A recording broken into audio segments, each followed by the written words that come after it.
artículo cuarto plantea la diferencia entre el Antiguo Testamento y el Nuevo Testamento, que hemos visto muchas veces. Entonces, vamos a hablar de la carta a los Gálatas, San Pablo a los Gálatas. Buen día. Dice así, ¿no? Sobre la venida de Jesucristo. Cuando se cumplió el tiempo establecido, envió Dios a su Hijo, nacido de una mujer, nacido bajo la ley, y la ley de Moisés, para rescatar a los que estaban bajo la ley de Moisés, para que recibiéramos el ser hijos por adopción. Es decir que la ley de Moisés, o sea, Jesucristo, cuando se hace hombre en la encarnación, asumió la religión judía, bajo la ley de Moisés, no la ley de los abogados. Se hizo judío, no solamente de nacionalidad, no, sino de religión, para rescatar a los que estaban bajo la ley, ¿sí? No solamente a los judíos, sino para, digamos así, para solucionar, mejor dicho, para llevar a perfección la ley judía, la ley de Moisés, ¿no? Como dice el Evangelio en San Mateo capítulo 5, cuando va explicando los mandamientos, dice: no vine a suprimir la ley, sino a darle su plenitud. ¿Por qué? Porque Moisés dijo: no matarás, pero yo digo: el que odia a su hermano es un homicida.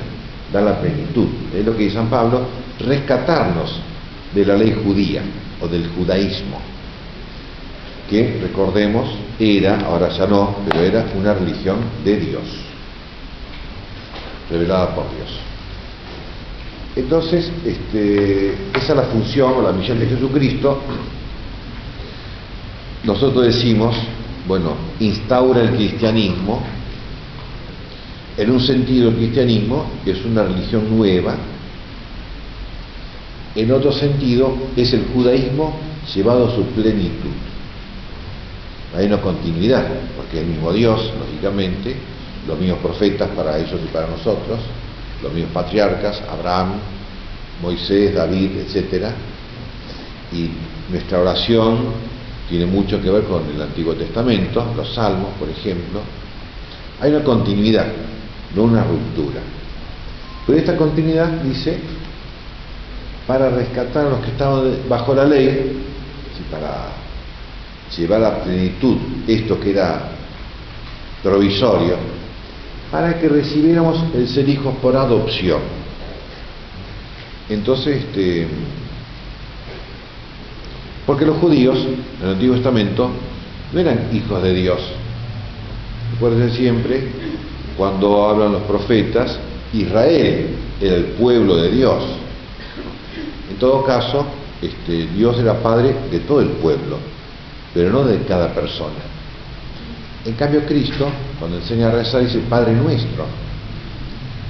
Y entonces los judíos, los fariseos, ¿no?, los sacerdotes, ¿cómo? Vieron que dice, ¿no? Se hace igual a Dios. Es decir, hace una relación paternal, personal, cuando antes era paternal genérico a la sociedad judía. Y nos hizo hijos de Dios, recibiéramos el ser hijos por adopción. Eso es lo que hace nuestro Señor Jesucristo.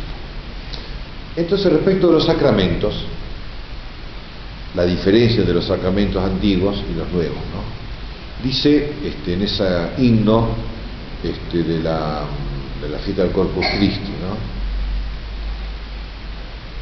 en latín dice: observata lege plene, es decir, cuando la ley de Moisés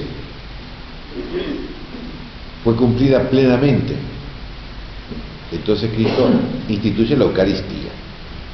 Y fíjense, la ley, como muchas veces dice Cristo, ¿no?, por ejemplo en la cruz, ¿no?, todo está cumplido, todo está consumado, ¿no? Cristo nació judío en Belén, fue circuncidado judío según el rito de Moisés, fue presentado ante el templo según el rito judío, fue a los 12 años, hay un rito judío que sería la mayoría de edad, por la cual el niño, a los 12 años, ¿no?, en esa caravana que iban, ya no iba con el papá y la mamá, iba suelto, por decir así. Claro, entonces por eso a los 12 años se perdió en el templo, porque ya era mayor de edad. Fue bautizado con el rito judío por Juan Bautista, ¿no es cierto? Y sobre todo realizó la Pascua judía todos los años, pero el Jueves Santo, ¿no?, realiza la Pascua judía, el cordero famoso, los panes ácimos, las lechugas amargas, el vino, el agua, la copa, ¿no? Después de la última, después de la Pascua judía, decimos, ya todo está cumplido. Es decir, ya realicé, ya observé como buen judío fielmente todos los sacramentos judíos. Incluso el sábado, me he olvidado de eso, ¿no? El sábado, el día sagrado para los judíos, ¿no?, el Sabbat, observaba el sábado nuestro Señor. El sábado iba a la sinagoga, como todos los judíos. En algunos textos del Evangelio, San Lucas, incluso como era el rito judío, la ceremonia judía, uno de los se levantaba a leer los profetas y a explicarlos. Entonces, en uno de los sábados hace así. Incluso hace una cosa Cristo, hace milagros en día sábado. Entonces los fariseos se escandalizan. ¿Cómo? ¿Un día sábado? Bueno, el día sábado no está prohibido realizar la obra de Dios, que es el milagro, la curación de los enfermos, etcétera, ¿no? Está prohibido. Entonces, no solamente observaba el día sábado judaicamente, sino que le daba la plenitud al sábado judío, realizando un milagro, es decir, una obra de Dios más perfecta que el sábado. Y dice, aquí hay alguien que es más que el sábado. O dice, aquí hay alguien que es más que el templo. Todas las cosas sagradas judías que eran inspiradas por Dios, recordemos siempre. Bueno, Cristo, como dice San Pablo, nació bajo la ley. Muy bien. Para rescatar, es decir, para sacarnos de la ley judía y hacernos hijos adoptivos de Dios, que es la ley del Evangelio. Si la ley del Evangelio no se fundamenta en las leyes como sí el judaísmo, pues el Moisés, además de los 10 mandamientos, le da todo el Deuteronomio y los libros de, en fin, un montón de leyes. Acá no, acá la ley es la ley del Evangelio, que es la gracia del Espíritu Santo. Esa es la ley nueva. ¿Ves que es una plenitud? Porque a pesar de los abogados, antes que la ley escrita, está la ley natural, digamos, en este caso la ley de Dios, que es la gracia del Espíritu Santo. La gracia santificante del Espíritu Santo. Y después se derivan las leyes, por decir así, en nuestro caso los sacramentos, son concretizaciones, materializaciones, signos sagrados, signos visibles, materializaciones de algo sagrado, de algo no visible, que es la gracia del Espíritu Santo. Por eso entonces cumplió la ley judía y le dio una plenitud. Por eso ahora estamos por encima de la ley judía y por encima de la ley cristiana en cuanto a ley, porque acá estamos en la gracia del Espíritu Santo. Fíjense que en la misa, la Santa Misa, el sacerdote en las oraciones que hace, ¿no?, invoca al Espíritu Santo para realizar este sacramento, la Eucaristía. Es decir, todos los sacramentos que hace, realiza el sacerdote, o fabrica el sacerdote, están en dependencia del Espíritu Santo, que es en última instancia el que actúa y santifica, etc. Por eso digo entonces, con el himno de Santo Tomás sobre el Corpus Christi, habiendo observado, cumplido plenamente la ley, instauró con sus apóstoles, con sus hermanos, esta nueva ley. Entonces instaura la Eucaristía, es decir, después de haber cenado, la cena pascual judía, ¿no?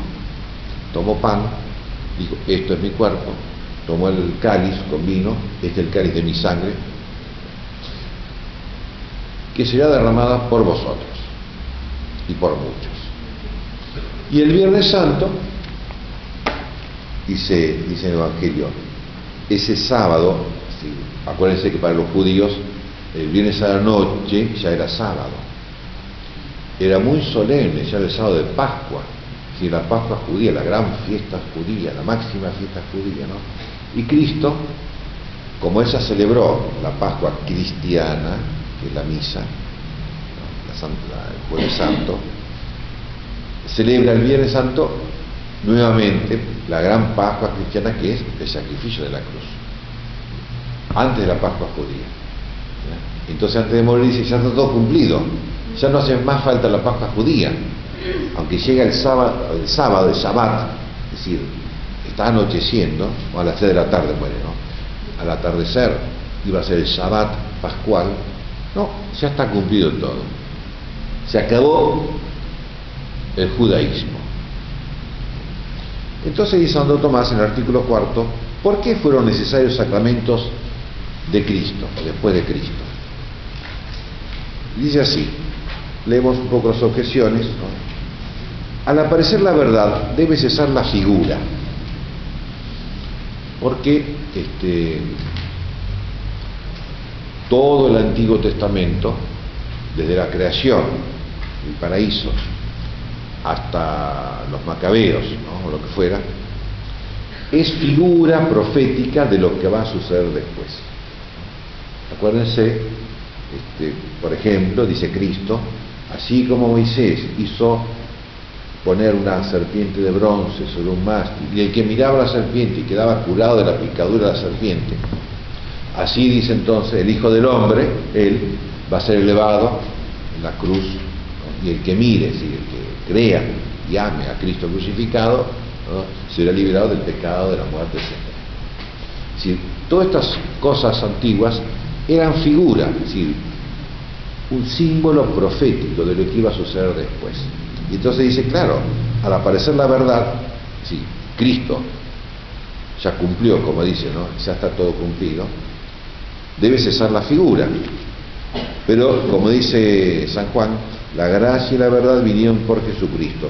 Luego los sacramentos, que son signos o figuras de la verdad, no tienen razón de ser después de la pasión de Cristo. Es una objeción falsa, pero con su fundamento. Porque es verdad, es cierto, ¿no? Los símbolos, cualquiera de los símbolos, supongamos el bautismo, es un símbolo. Yo me bautizo y empiezo a ser hijo de Dios. Entonces no me puedo bautizar nuevamente, por segunda vez o por tercera vez. Ya soy hijo de Dios. Es decir, al aparecer la verdad, la realidad, el símbolo cesa, ya no. Pero, por ejemplo, cada sábado santo renovamos las promesas del bautismo, que es un símbolo sin efecto. No me hace hijo de Dios la renovación de las promesas bautismales, ya soy hijo de Dios. Pero se renueva, y eso está dentro de la iglesia, ¿no? El cristianismo no es un cuento. O como hacen los peregrinos en Tierra Santa, van al río Jordán y se hacen bautizar sobre el río Jordán, como Cristo hizo. Son símbolos sin realidad. La realidad ya está cumplida. O sea, parece que la objeción es verdadera. Pero, entonces vamos digo, porque todas las figuras proféticas del Antiguo Testamento no producían el efecto sobrenatural. Producían un efecto natural, porque eran sacramentos antes de Cristo no causaban la gracia. Como decíamos, la circuncisión, por la cual el niño entraba a formar parte del pueblo judío, del pueblo de Dios, a ser hijo de Dios dentro del pueblo, no personalmente, ¿no? Bueno, pero si dejaba de ser judío, dejaba de formar parte del pueblo de Dios. Y después los paganos, los romanos por ejemplo, ¿no?, que creían en Dios, el Dios judío, que si se convertían, no formaban parte del pueblo judío, eran los prosélitos, así se los llamaba, es decir, bueno, eran judíos pero no dentro del pueblo judío. Porque la circuncisión o esta religión no produce el efecto sobrenatural, sino, como pensaba Lutero, y tenía razón, los sacramentos, como dice acá Santo Tomás, son signos de la profesión de fe. El judaísmo era así, pero nada más. En el cristianismo también. Si el bautismo es una profesión de fe católica, la misa es la profesión de fe católica. Tan es así que el que no es católico, los luteranos no pueden comulgar. Antiguamente ni siquiera podían ir a misa los no católicos, ¿no? Ahora sí, porque bueno, sé. Una vez me pasó, estaba celebrando misa en San Luis y entraron dos mormones, vestidos de mormón. Y a mí me dio mucha bronca, pues yo me enojo enseguida. Entonces no dije nada, me aguanté, ¿no?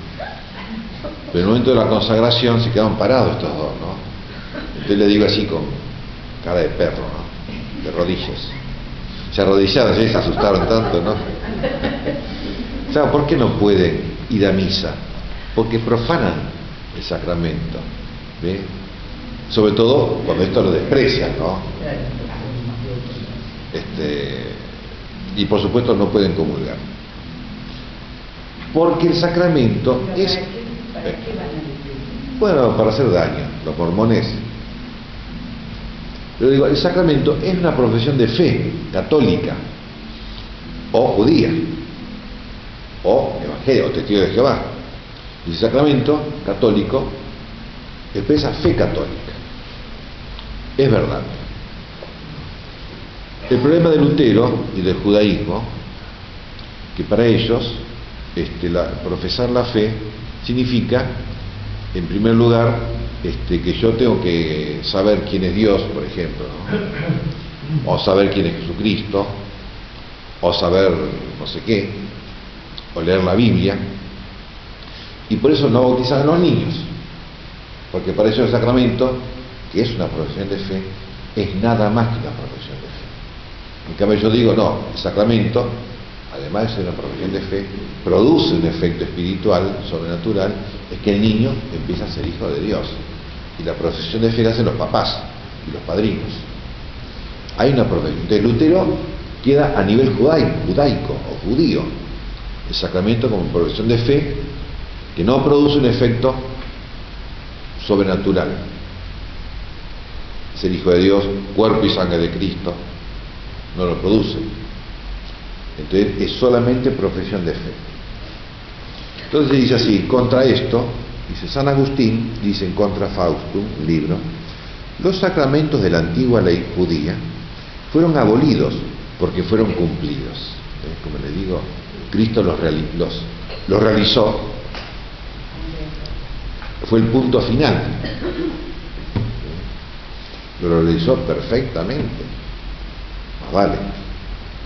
Y fueron instituidos otros mayores, los sacramentos cristianos, mayores en virtud, en utilidad, más fáciles en el uso y más reducidos en el número. Mayores en virtud, porque estos causan un efecto sobrenatural. Los otros se quedaban, como decimos, en la profesión de fe judía o luterana. Mejores en utilidad, nos hacen hijos de Dios, nos alimentan con el cuerpo de Cristo, nos dan el Espíritu Santo. Más fáciles en el uso, Por ejemplo, uno de los sacramentos judíos era los sacrificios de animales, ¿no? Entonces, cada vez que traían un ternero, lo degollaban, juntaban la sangre, con la sangre mojaban el altar y mojaban a la gente con la sangre. Ahora es más fácil, más simplificado, ¿no? Y más reducidos en número, porque en el judaísmo, como en las religiones paganas, ¿no?, había un montón de signos sagrados. Nosotros tenemos 7. Tenemos los sacramentales, que son muchos, pero no son sacramentos, es distinto, ya lo vamos a ver algún día. Respondo. Ahora explica por qué Cristo dio cumplimiento y finalización a los sacramentos antiguos. De la misma manera que los antiguos padres se salvaron por la fe en el Cristo futuro. Acuérdense de Abraham, dice Cristo, Abraham me vio en profecía, ¿no?, y se llenó de alegría. Así nosotros nos salvamos por la fe en Cristo, que nació y padeció, una fe en el pasado. Verdaderamente Cristo nació, la encarnación, y padeció la redención. Lo que los patriarcas, ¿no?, y los profetas vieron en imagen, en imaginación, nosotros no lo vemos ni en imagen ni en imaginación, pero sabemos que sucedió. Pues bien, los sacramentos son signos de la profesión de fe, como decía Lutero, por la que el hombre es justificado. Entonces, para Lutero, el hombre es justificado por la fe. Tiene razón Lutero, pero la mitad. Somos justificados por la fe, como dice San Pablo, no por las obras. Porque las obras, sin la fe y sin la caridad, no tienen valor ante Dios. Tienen valor porque dice Cristo, bueno, en esta vida tendremos recompensa por nuestras buenas obras, no se preocupen, pero no alcanzan para la recompensa de la vida eterna, si falta la fe y la caridad. Entonces, los sacramentos son signos de la profesión de fe por la que el hombre es justificado. Por eso dice el apóstol Santiago que la fe sin las obras está muerta, pero con las obras está viva. Por eso, obras buenas, con fe, es decir, no solamente con la fe en el sentido creo en Dios, no, por amor a Dios, por la fe vivificada por la caridad. Porque creer en Dios y hacer obras buenas, pero no por amor, por caridad, no justifica. Lo que justifica es la caridad, es decir, el amor a Dios por sobre todas las cosas y el amor al prójimo por amor a Dios. Eso es lo que justifica y santifica y diviniza y nos une a Dios.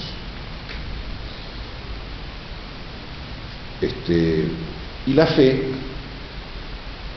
insisto, ¿no?, para los judíos y para Lutero, la fe consiste en creer en Dios y todas las cuestiones de Dios. Pero yo digo, la fe es una virtud sobrenatural que Dios infunde en el alma. Como siempre les digo, el niño recién bautizado tiene fe, pero no sabe quién es Dios.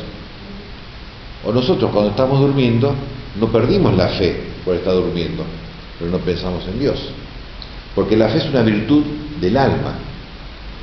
Es como, por ejemplo, el lenguaje, ¿no? Hablar idioma, hablar español, como hablamos nosotros, aunque estemos durmiendo, no perdimos la capacidad de hablar español mientras dormimos.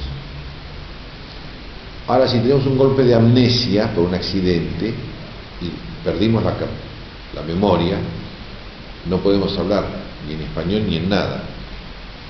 Y análogamente, cuando por el pecado mortal perdemos la gracia, entonces perdemos las virtudes, la virtud de la caridad primera, aunque creemos en Dios, creemos en Cristo, creemos en la Iglesia, y tenemos la fe muerta, sin caridad.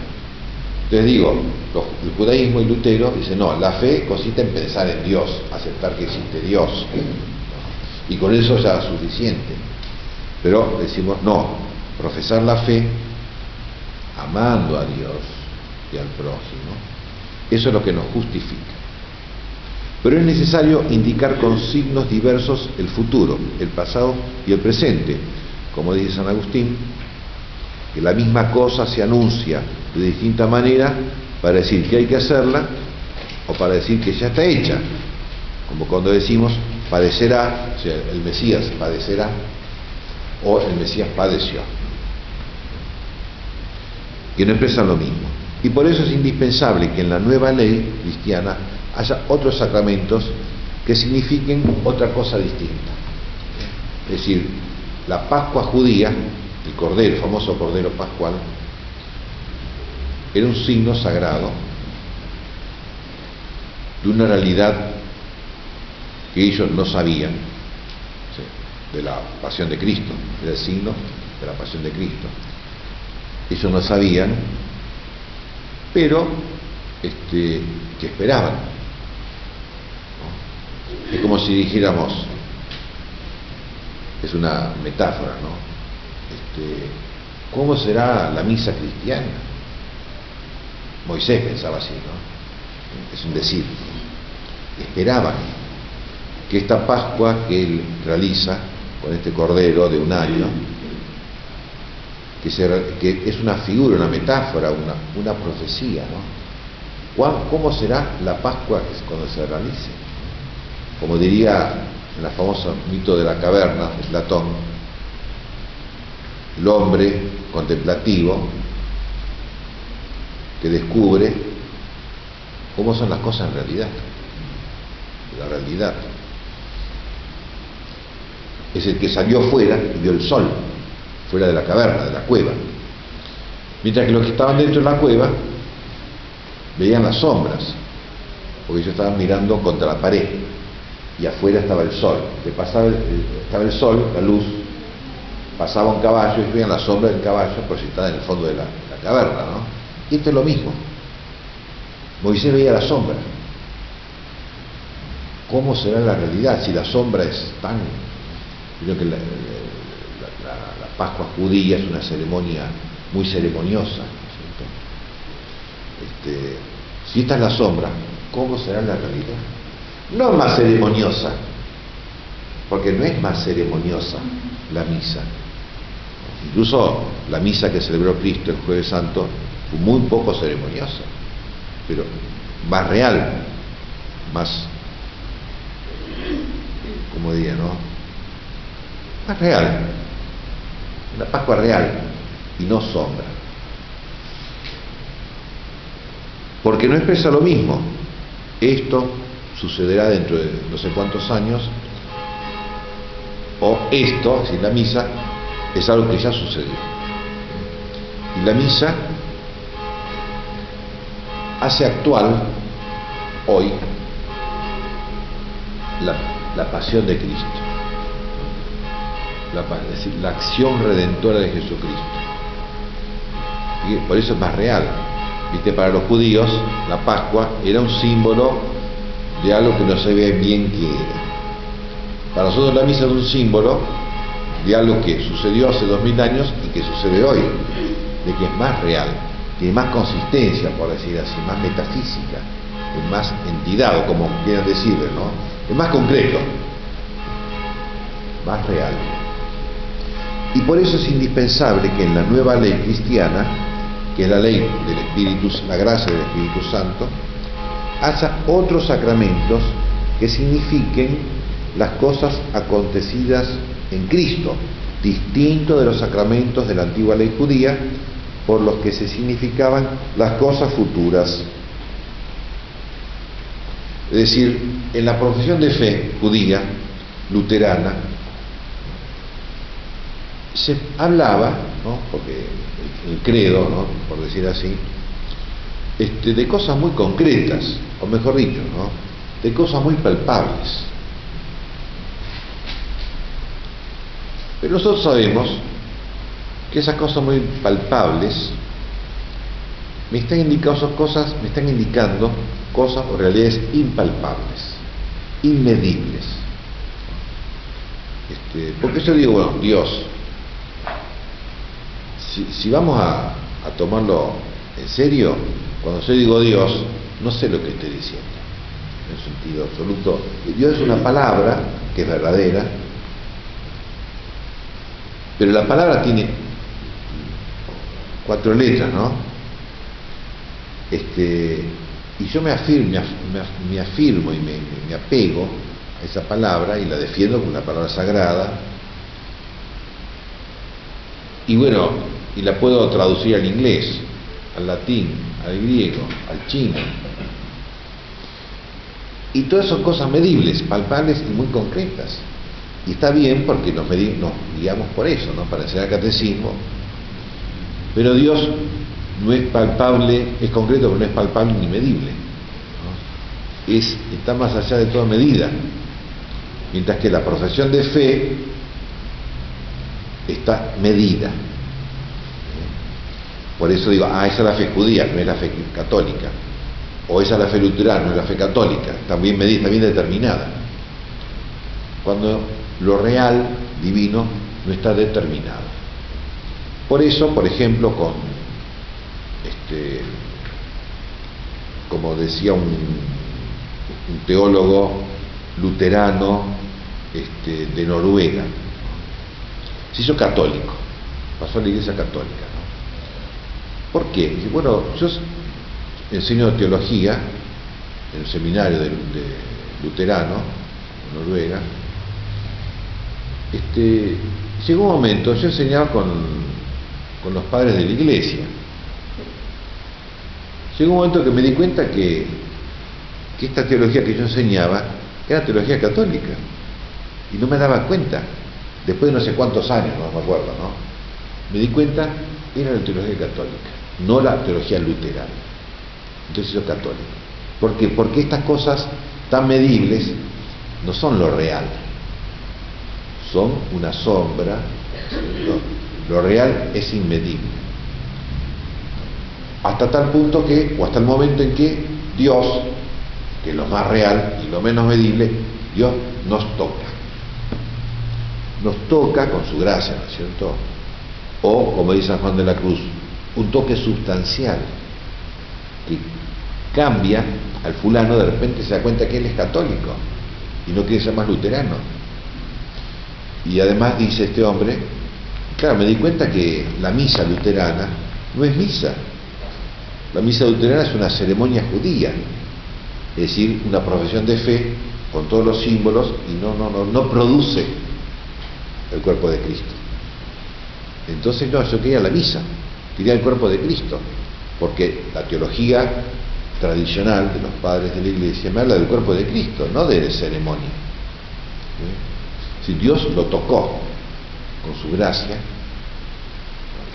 por eso dice por los sacramentos, y no solo por los sacramentos, el hombre es justificado, santificado y divinizado, tocado por Dios.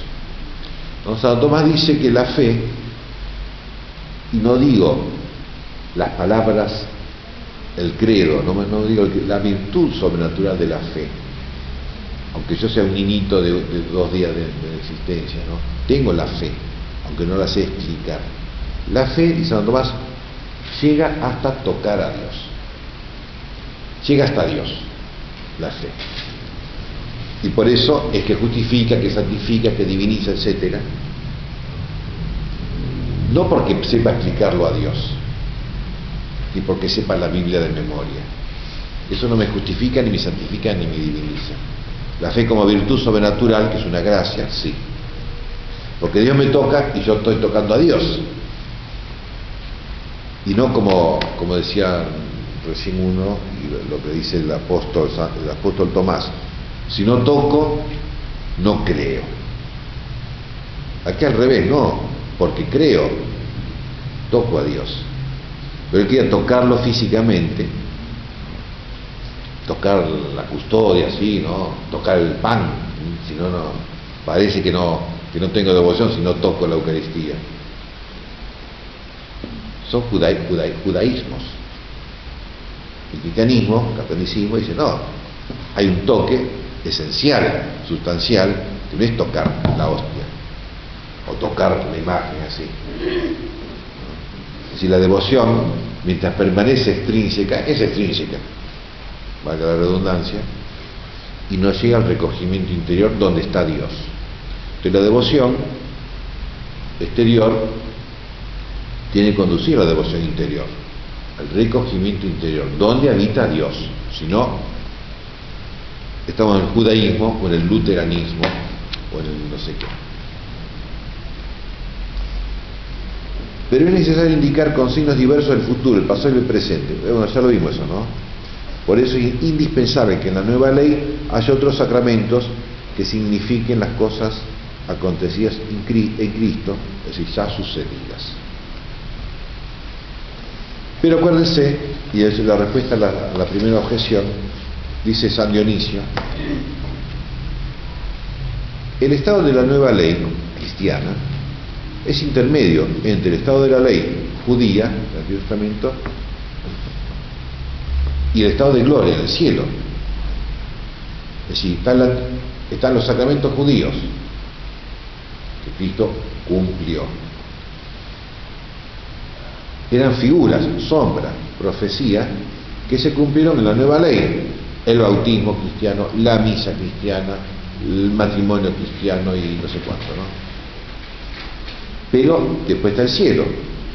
Por tanto, en el cielo, en la gloria, ¿no?, donde se ha de manifestar toda verdad claramente y perfectamente. ¿Por qué? Porque en el Nuevo Testamento, así en el cristianismo, la verdad se ha revelado a medias. ¿Ve? En el judaísmo, Antiguo Testamento, la verdad está revelada bajo el signo futuro. ¿Qué va a suceder? En el Nuevo Testamento, el Santo Evangelio, la verdad está revelada presente. Está sucediendo. Pero revelada, como dice San Pablo, ahora conocemos como por un espejo y mediante enigmas. Y la revelación está incompleta. Ni el ojo vio, ni el oído oyó lo que Dios tiene preparado para los que le aman allá en el cielo. Por eso dice, estos sacramentos, el cristianismo es intermedio. Es más perfecto que el judaísmo, pero menos perfecto que el cielo. Por eso en el cielo no va a haber sacramentos. No hay la misa. No hace falta confesarse, ni la unción de los enfermos, ni el matrimonio, ¿no?, etcétera. Porque los sacramentos son provisorios. Lo que sí en el cielo permanece, lo que vamos a ver más luego, el carácter sacramental. Es decir, los bautizados en el cielo vamos a seguir con la marca del bautismo, porque es una marca indeleble, el carácter, ¿no? Los sacerdotes, seremos sacerdotes en el cielo, aunque no celebremos misa, pero no importa. Y la confirmación lo mismo. Los confirmados en el cielo seguirán confirmados. No va a haber, como decía, ni confesión, ni matrimonio, ni unción de los enfermos, ni no me acuerdo de otra cosa, porque no hace falta. Ni va a haber bautismo, va a quedar el carácter. Por eso, cuando está por morir un moribundo, aunque sea niño, se lo puede dar el bautismo y la confirmación. Porque en el cielo permanece la confirmación. Entonces no es que uno dice, ¿para qué lo va a confirmar si ya se va a morir? No, en el cielo permanece el carácter sacramental de la confirmación. Mientras tanto, dice, conocemos como por un espejo, como siempre les digo, el espejo vemos la verdad al revés, ¿no? El ojo derecho del lado izquierdo, ¿no? Y mediante enigmas, que hay que descifrarlos, como en las películas, ¿no? Y bueno, para eso está la teología, para investigar qué son estos enigmas, qué pasa. Por eso ahora tenemos necesidad de signos sensibles para llegar a las cosas espirituales. Y esta es la razón de los sacramentos. Por esto, en el Nuevo Testamento hay sacramentos. Respuesta a la segunda objeción, a los sacramentos de la antigua ley los llama San Pablo elementos sin fuerza ni valor, como los sacramentos luteranos, ¿se acuerdan? Son símbolos de la profesión de fe y nada más, porque ni contenían la gracia ni la causaban. eran ceremonias piadosas para motivar a los judíos a ser piadosos, como dice Lutero, ¿no? La fe, los sacramentos de la fe son para motivar a los feligreses a amar a Dios y amar al prójimo. Entonces, por eso, para el protestantismo es muy importante el pastor que hable bien, como Billy Graham, ¿se acuerda? Era magnífico, ¿no? Convencía a todo el mundo. En cambio, si el pastor es medio así, que habla, no sé, sin entusiasmo, no sirve de pastor. En cambio, en el catolicismo, el sacerdote, aunque sea medio opa, no importa, ¿no? Porque la eficacia del sacerdocio es por el sacramento.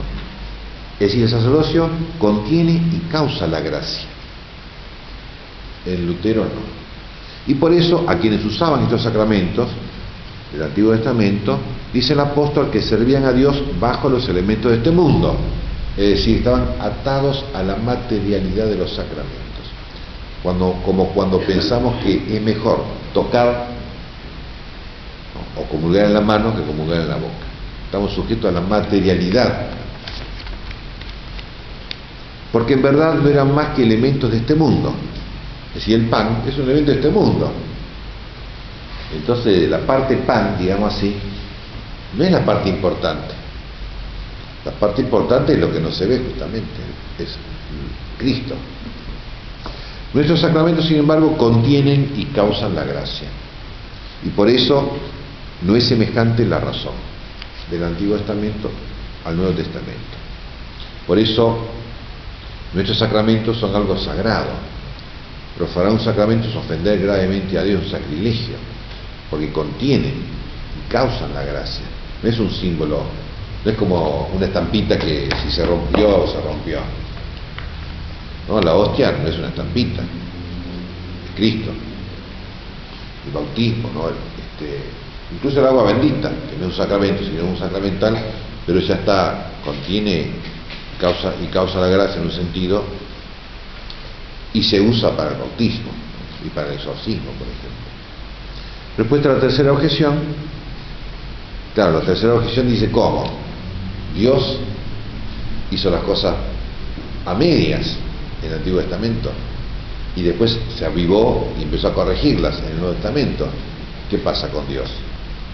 Dios es inmutable. El cambio, en este caso, de lo provisorio a lo mejor y a lo definitivo en el cielo, es un cambio que hacemos nosotros, no Dios. Dios es inmutable. Dios, en su providencia, es como si Dios puso todas las cosas aquí.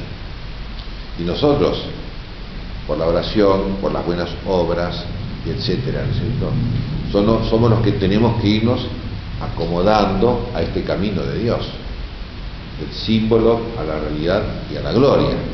El cambio es en nosotros, no en Dios. Por eso Dios, en su providencia, ya ha establecido en su eternidad. Es como si Dios está así quieto, el famoso motor inmóvil, pero Dios actúa. Y ha previsto, ¿no?, por ejemplo, ¿no?, que el padre Rossi, o sea que Rafael Rossi, llegue a ser sacerdote porque haya un obispo que lo ordene sacerdote. Entonces un obispo que existía antes que yo me ordenó el sacerdote. Es decir, todo ese movimiento de cambios es humano, no divino. De la misma manera que un padre de familia no demuestra inconstancia de voluntad, preceptuando los suyos cosas diversas según la diversidad de los tiempos, no mandando las mismas cosas en invierno que en verano, lógicamente, de modo análogo no se muestra que haya cambio o mutación en Dios por el hecho de haber instituido unos sacramentos antes de Cristo y otros sacramentos después de Cristo. El cambio fue en la humanidad, no en Dios. El cambio fue que apareció un hombre, Jesucristo, ¿no? Y ahí sí hay cambio. Él produjo un cambio, y él cambió, como decíamos, él que nació judío se hizo cristiano, por decir así. La parte humana de Cristo, no la parte divina. Y porque estos, si los sacramentos de la antigua ley eran oportunos para prefigurar proféticamente la gracia, y aquellos, los sacramentos de la nueva ley, son oportunos para manifestarla presencialmente. Esa gran diferencia. Porque, como insisto, y eso hay que afirmarlo siempre, en Dios no hay cambios. Nuestra oración no puede hacer que Dios cambie de parecer. Nuestra oración hace que nosotros nos acomodemos al parecer de Dios. Y ahí está el cambio, ¿no? Lo que pasa es que desde el punto de vista nuestro parece que, Dios, que nos iba a castigar, no nos castigó. En realidad es una metáfora. Lo real es que nosotros, que éramos merecedores del castigo, como nos arrepentimos, ahora no merecemos castigo. De todas maneras, Dios, como ha hecho siempre, nos va a castigar a los argentinos por los pecados de la sociedad argentina. Pecados reales. Sobre todo por los pecados de los católicos, que somos los que hemos retrocedido en la sociedad argentina, los pecados de los obispos, de los sacerdotes y de los laicos también, que somos los causantes de los males de la Argentina y del mundo. Pero entonces, bueno, como Dios no cambia, mejor que cambiemos nosotros y pidamos perdón a Dios. ¿Se entiende, no? La profesión de fe de Pedro, sí, no lo vio a esto la carne ni sangre, sino mi Padre que está en el cielo. Entonces, es inmedible, dice también la profesión de fe. Usted lo había dicho. Claro. No, es medible la profesión. Es medible la expresión oral, digamos. Y cuando Jesús lo recrimina, un pasaje más adelante, sí, dice, atrás de mí, Satanás. Sí. O sea, es medible, ahí se comprueba que es medible la profesión de fe de Pedro. Claro, sí. ¿Y cómo entramos entonces en una especie de contradicción si esto no te lo reveló ni sangre?